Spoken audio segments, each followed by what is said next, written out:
سلام سلام. الوصفة تاع اليوم اديتكم التونس الخضراء ودرت لكم شاباتي المهدية بنة عالمية كالعادة.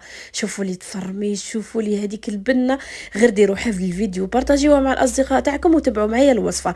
هنايا عندي 3 كيسان تاع الفارينة، مغرف خميرة، مغرف سكر، نص مغرف تاع الملح، خلطتهم وضفت لهم ربع كاس تاع الزيت وبسستها هكا شوية، وبعد بديت نلم فيها بالماء الدافئ. هنا دات لي حوالي كاس ونص تاع الماء حتى نحصلت على عجينه طريه كيما راكم تشوفوا. قسمتها على 6 كويرات، الحجم تاعهم يكون شويه متوسطه في الحجم. هنا كورتهم وحطيتهم في صحن وغطيتهم وخليتهم يخمروا، يعني حطوهم بحدا بلاصه سخونه باش يخمروا لكم لهلي بما انه الحال بارد. جبت هنا بابي كويسون، حطيت له شويه تاع الزيت وفتحت هذيك العجينه غير بيدي. جبت البنه كامله وتفرميش كامل بارميزيانو ذوق بيكونت، هذا يجي حار يعني بلا ما ديروا له هريسه.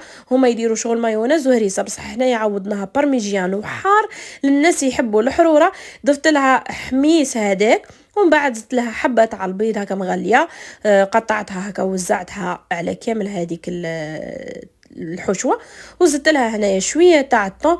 انا درت هذا بالزيت، تقدروا ديروا مام بالطماطم تجي تاني بزاف بنينه، وتقدروا تزيدوا ديروا لها فرماج يعني مبشور، شيدار ولا موتزاريلا، وحطوها في الطاجين تتحمر بزاف بنينه وبصحتكم.